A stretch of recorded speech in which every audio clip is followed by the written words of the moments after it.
Welcome to Alabama A&M Football Review with head coach Sam Shade. Highlights, exclusive team interviews, and behind-the-scenes access to Huntsville's only D1 program all season long. We're breaking down the plays, reliving the big moments, and getting you geared up for the next big battle. It's more than just football. It's 150 years of Bulldog pride. And now join us on our journey with our host, Ty Floyd. Welcome to Week 11 of the Alabama A&M Football Review. I'm your host, Ty Floyd. The Bulldogs took on the Rattlers and the loss with a final score of 26-23, but there were some bright spots. 80-yard touchdown by Ryan Morrow, a clean 2-minute drill before the half, and a big game from Wilburn Smallwood, a sack and a blocked field goal. We'll talk about key moments, we'll talk about Senior Day, and we'll look ahead to Texas Southern with head coach Sam Shade. We are Alabama A&M University, a world-class institution where future leaders prepare to make their impact on the world. Here, education isn't just about learning, it's about leading, with nationally recognized programs in STEM, agriculture, business, and the arts. We are inspired by our rich heritage and bold future, carrying the spirit of the Hill with excellence. Alabama A&M University. Start here, go anywhere. Welcome to Week 11 of the Alabama A&M Football Review. I'm your host, Ty Floyd, joined by Alabama A&M head coach Sam Shade. Yesterday was Senior Day against Florida A&M, 26-23 loss. But let's talk about the first quarter. First time in over a year that the Bulldogs didn't score in the first quarter. What made it difficult to find that early rhythm offensively?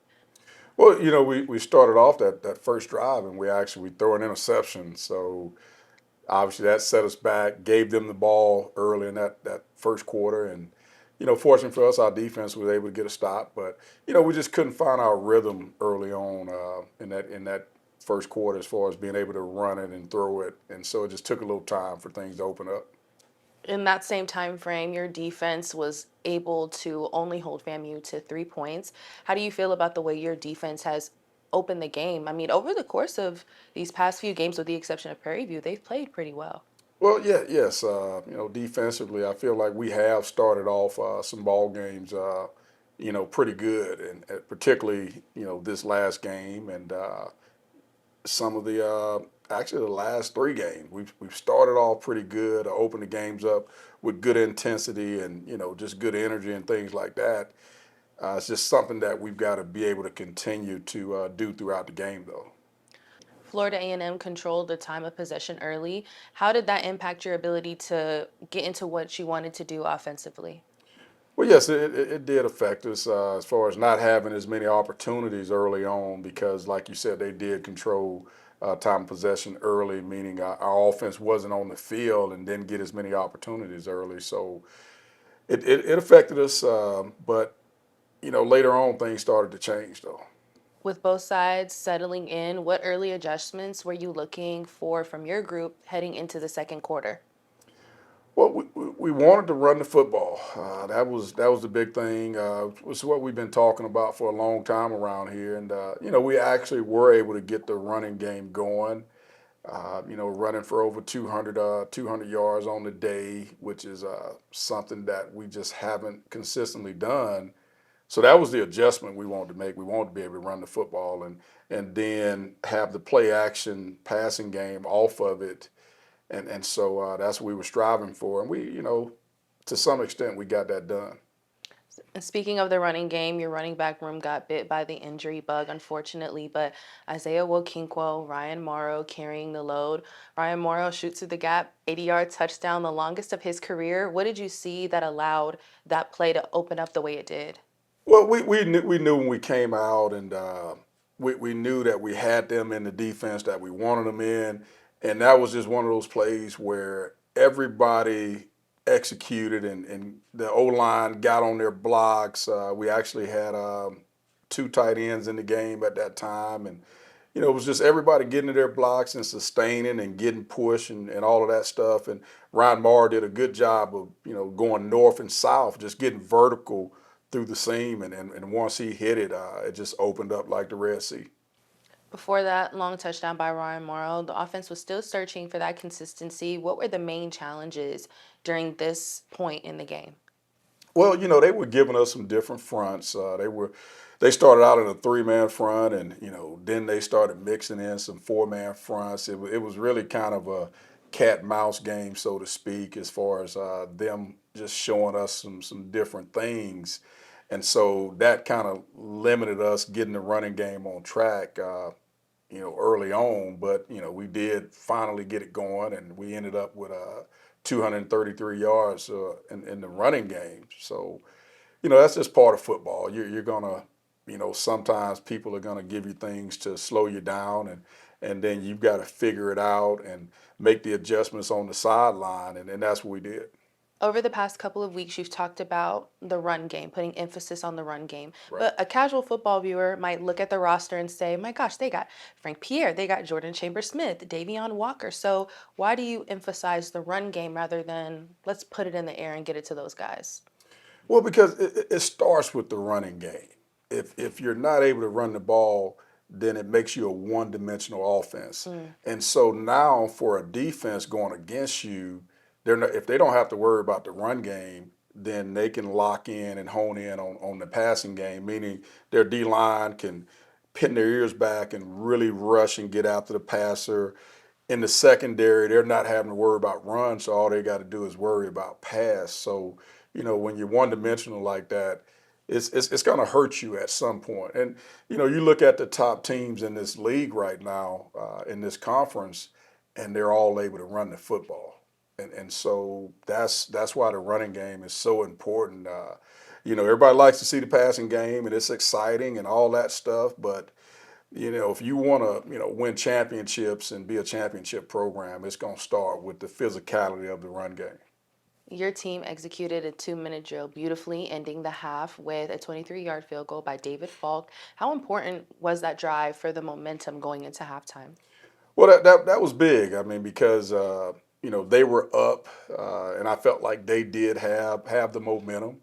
And so for us to be able to execute a 2-minute situation the way we did, which actually we started off, we got a big run by Isaiah Nodo. And once we got that, then we come back and we get the big pass to Payne, and we get the timeout right there. And so then we get the field goal, and that gave us a lot of momentum going into halftime. And so, and we needed that because we had to kick off to them to start the second half. They were getting the ball back.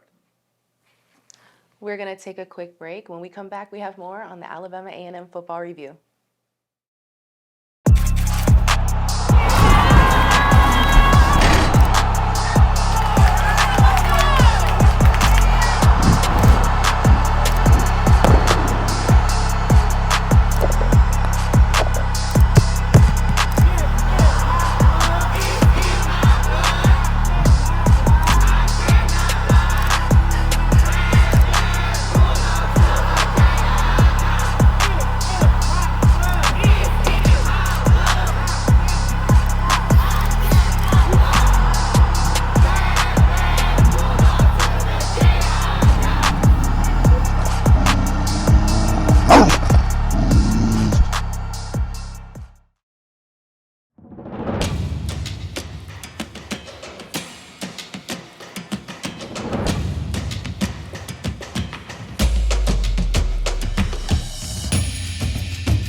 Welcome back to the Alabama A&M Football Review. I'm your host, Ty Floyd, joined by Trey Abner, who is one of our tight ends here.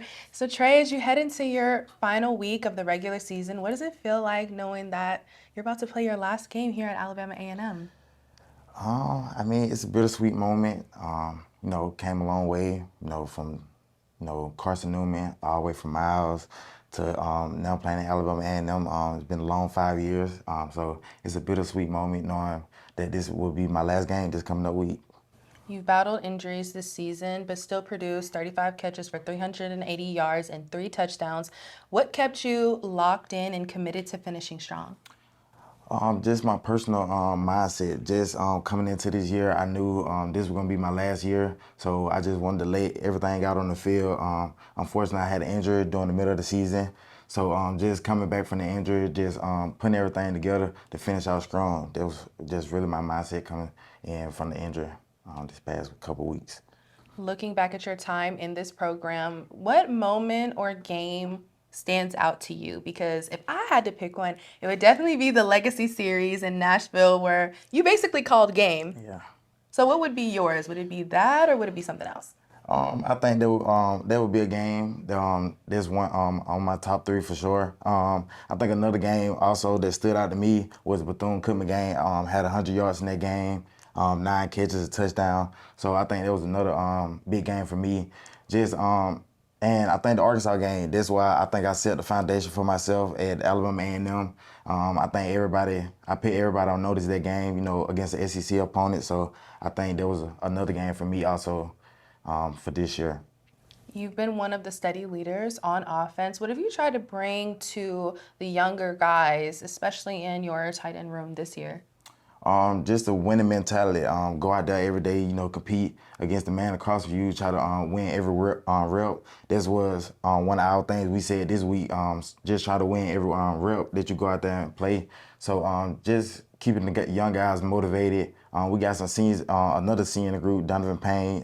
Both of us, we just try to, keep the young guys motivated. Just give them all the tools that they need to compete each and every Saturday. This team has fought through a lot of adversities. What has this senior season taught you about yourself? It just taught me, to be a leader. Just step up and be a leader when times get hard. We need those leaders on the team, not only me, but all the leaders on the team, even seniors that are leaving. Just, just showing that we can get it done each and every week. Just going out there, keeping that same energy, mindset, just going to each and every Saturday. When you think about your legacy here at A&M, when it's all said and done, what do you hope people remember about Trey Abner? That I was a competitor each and every Saturday. I went out there and laid it all on the line, 110% every play. Willing to help my team when they're down, when we up. Just willing to lay it all on the line for Alabama A&M University. All right, Trey, thank you so much for your time. Bittersweet to see your last game here on the Hill, but we wish you all the best in your future endeavors. When we come back, we have more on the Alabama A&M Football Review. Dear Bulldogs, look at you. 150 years of get up and go. And are you done yet? No. See, back in 1875, all we had was our belief. No voice, no right to dream. But now, everyone wants us on their team. So let's power forward and give back. With you on board, our legacy is right on track. Love the future.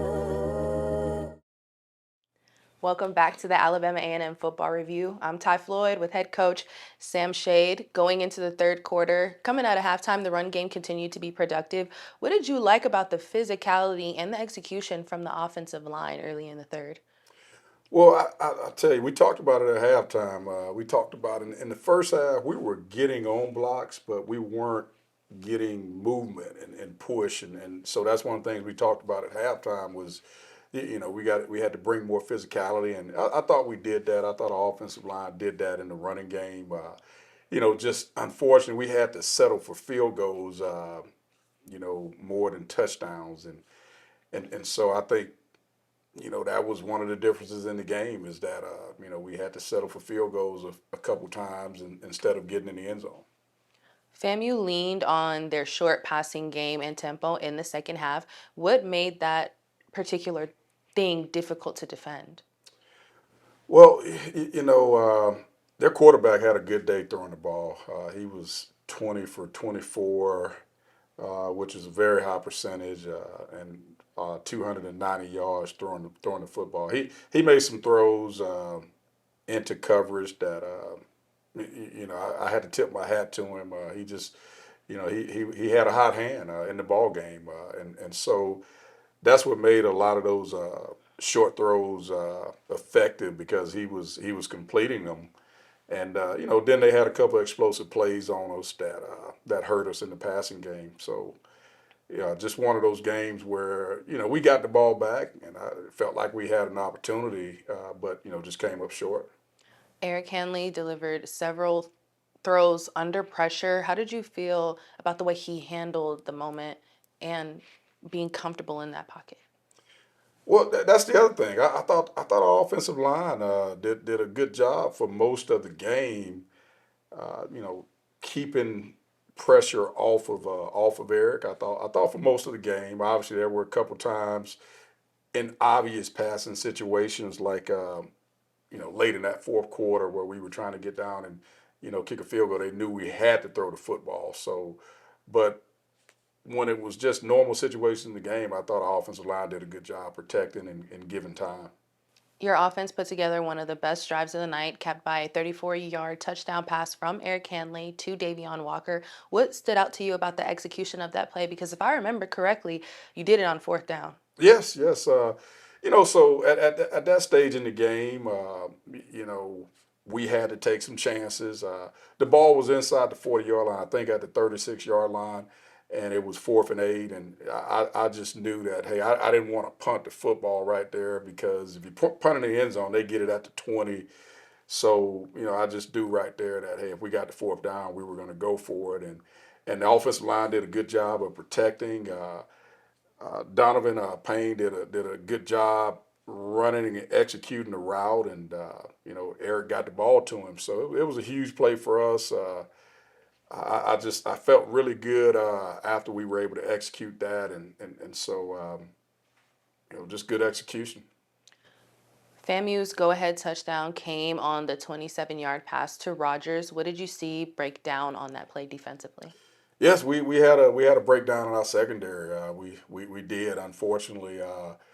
We were rolling to a cover three, and our defender that was supposed to play the middle third of the field actually never got to that middle third, and unfortunately left enough space for them to complete that touchdown. So we basically just had a bust in the secondary as far as in coverage, and very unfortunate. One of our young players. We've had a lot of injuries in our secondary this season. I mean, just a lot of injuries, a lot of guys out for the season, and so we were playing some young guys at times back there in the secondary, and just not enough experience and reps in that secondary to be able to make a play right there in that situation. On a brighter note, one of the biggest moments in the fourth quarter was from Wilburn Smallwood's blocked field goal on a night where he also had a sack, and he has just continued to have an impressive couple of games. How proud of you are the way that he's performing? Very proud of Wilburn, and he's a guy that he didn't play like the first 4 or 5 games of the season. He didn't play. There was an eligibility situation with the NCAA, with him transferring over to us, but he finally got cleared, and he was excited. But he didn't have a lot of reps built up, so it's really kind of taking him some time to really get to where we can see the type of player that he can be. And like you said, he made some big plays in the ball game, and it's unfortunate we didn't have him the whole year. With under a minute left, your offense still had a final chance. What were you hoping to establish on that last possession? Well, we wanted to get the field goal, wanted to tie the game up. That was the thinking. unfortunately, we were actually going against the wind at that point in the game. It was kind of a pretty strong wind down there. So we were thinking, but before that drive, we were thinking for a field goal, we needed to be inside the 25. But then when you know it's games on the line, then we said, okay, if we can get inside the 30, we feel like we've got a chance to, make the game time field goal and send it into overtime. And so it's just unfortunate that we weren't able to get inside the 30 and have that opportunity to give our kicker a chance to tie the game up. Eric Hanley was visibly emotional after the game, and his teammates, his coaches, corralled him, tried to get him up off the ground. I guess if you were to have a moment with Eric Hanley, I know we're not even 24 hours removed from the game, but whenever you do get a chance to talk to him, what is something you're going to say to him and instill in him as, the leader of this team? Well, bottom line, it's conversation I had with the team as a whole after the ball game. I just talked about our guys went out there and fought for 4 quarters. Nobody at any time gave up. My hat goes off to FAMU. They kept fighting and kept going in a back and forth game.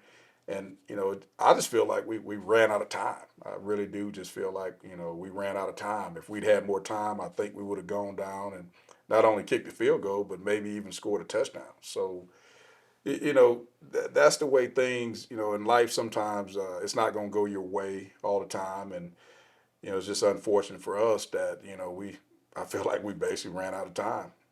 Coach, with less than 24 hours to process a game like this, very emotional game, senior Yes. day, we talked off camera just about your seniors and how it's sad to see them go, but it's also great for them to learn these life lessons and call you years down the line. So kind of explain to our viewers what you were saying to me off camera.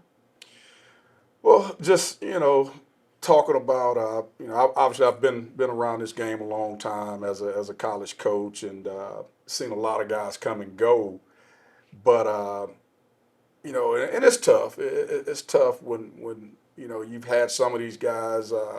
For instance, Trey Abner and Jalen Peterson. I've coached those guys for 3 years. Matter of fact, Jalen Peterson. This is the 4th year I've had a chance to work with him, and then you see them go, but at the same time, it's good to see those guys graduate and go on and be productive citizens in life. And and what you get out of this is, I've had a number of guys over the years call me and say, Coach, man, I really appreciate everything. Or, Coach, I see what you were talking about. Man, Coach, I just got married, just had my first kid. I just got this great job. And just to know that, you had a part in seeing that young person develop and become, what they become is pretty special. And it gives you a good feeling. It's a little bittersweet, but more sweet than bitter, of course. Yes. Close the season next week on the road in Texas. What's the biggest thing you want to see this team carry into that final matchup? Well, obviously, we didn't win the game, but we played to a standard.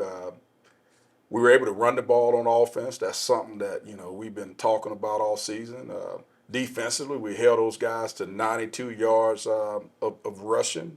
That's something we've talked about doing all season. So I want to carry those things into this last ball game. Those are 2 things I definitely want to carry with us, and basically just want us to basically finish. I want us to finish this season. I want us to finish this season on a high note. Want to get a win because I do feel like you're only as good as your last game. I really do, and so it'll be big for this team, this program, to get a win to carry us into the offseason. Well, Coach, I'm excited to head to Texas, and I'm excited to see you and the team compete against Texas Southern. Make sure to stay connected with us on all of our social media platforms for your latest in Bulldog news and coverage. And as always, go Bulldogs! Thanks for watching the Alabama A&M Football Review with head coach Sam Shea.